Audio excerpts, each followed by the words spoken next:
नमस्कार दोस्तों, middle east में चल रही वार हम इंडियंस की रोजमर्रा की जिंदगी को अफेक्ट कर रहा है और इसका असर पूरा दुनिया को भी देखने को मिल रहा है। गांव क्यों जा रही हैं? अब गैस नहीं मिल रहा, क्या करें? गैस कब से नहीं मिल रही है आप लोग? गैस तो महीना दिन से नहीं मिल रहा है। 80% लोग ऐसे हैं जिनके पास सिलेंडर का, लकड़ी का किसी का हिसाब नहीं है। शहर है। कब से पेट भर खाना नहीं खाए? जी ऐसे तो 10 दिन से भूखे हैं। भारत अपना ज्यादातर तेल सऊदी अरेबिया, इराक और यूएई जैसे देशों से खरीदता है। तो जैसे ही वहां पे वार की सिचुएशन बनती है, भारत में पेट्रोल और डीजल के बढ़ते दामों के रूप में देखने को मिलती है और यह अभी हम देख भी रहे हैं।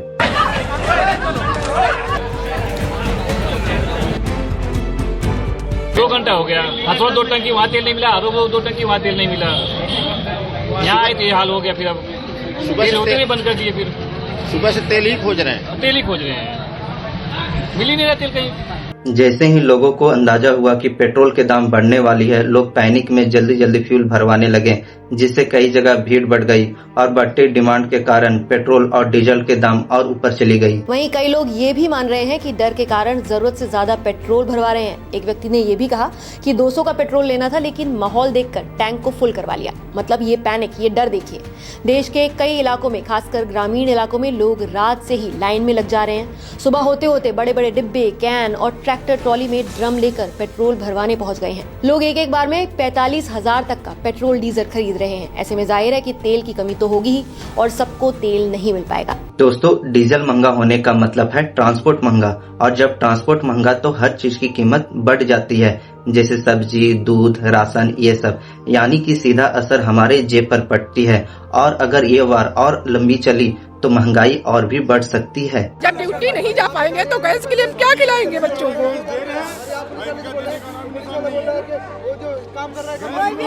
भावुक हो रही है, रो रही है, कितनी दिक्कत आ रही है बताइए। 1 हफ्ते से दौड़ना है, गैस नहीं मिल रही है। क्या खिलाएंगे बच्चों को? क्या आदमी कमाएंगे? ड्यूटी करेंगे, गैस भरवाएंगे। 7,000 का सिलेंडर है, क्या करेगा आदमी? हमारे यहाँ बड़े शहरों में काम कर रहे लोग बढ़ते फ्यूल प्राइस और महंगाई के कारण अपना खर्च संभाल नहीं पा रहे हैं, इसलिए अपने गांव के तरफ लौटने लगे हैं। और युद्ध हो रहा है वहाँ, लेके आम पब्लिक मर रही है यहाँ पे ना। सरकार से यही कर रहे हैं, कहना है कि नॉर्मल करो भाई, अपना देखो। क्या गरीब को मारने की क्या जरूरत है?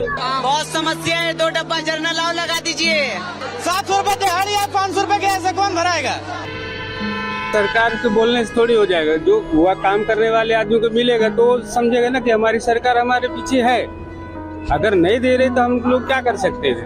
जैसे ही गैस का दाम बढ़ा, लोग जल्दी जल्दी गैस रिफिल करवाने लगे, जिससे डिलीवरी डिले हुई और लंबी वेटिंग लाइन लग गई। और ये आप न्यूज में देख चुके होंगे। नेशनल हाईवे से लेकर इंटरनेशनल हाईवे तक जो है, भारत में अभी गैस के लिए लोग नंबर लगा रहे हैं। यहाँ पे देखिए जो है एक लंबा लाइन लगा हुआ है और बहुत दूर तक लंबा लाइन लगा हुआ है, और दोनों साइड जो है लोग जो है गैस का इंतजार कर रहे हैं।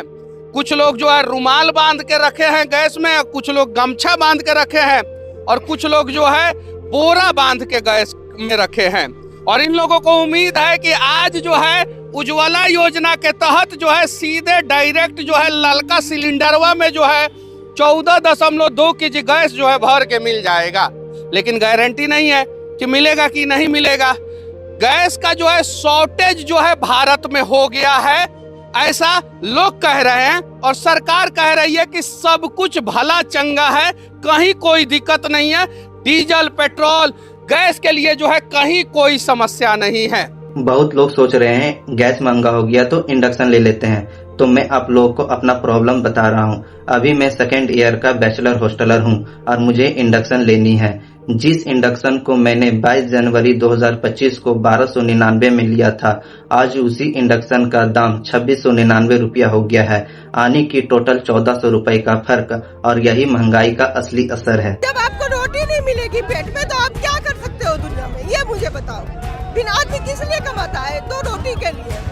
जब वही नहीं मिल रही है तो और इससे बड़ा दिक्कत क्या होगा? अभी तक भाई साहब घर में बच्चे भूखे मर रहे हैं और सिलेंडर में आने का कोई गाड़ी नहीं आई है। अभी तक हम बिना चाय पिए अभी यहाँ पे हम भूखे मर रहे हैं। आपका वादा था ना घर घर सिलेंडर पहुँचेगा, हमारे घर पहुँचाओ सिलेंडर। हम नहीं आएंगे, क्यों करेंगे हम पैनिक?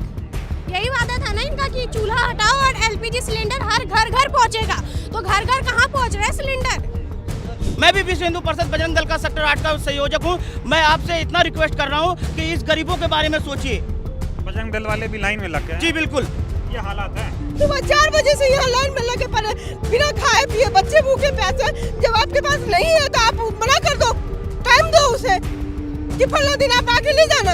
ये कोई तरीका है? पब्लिक का कोई इज्जत नहीं है गरीब आदमी का।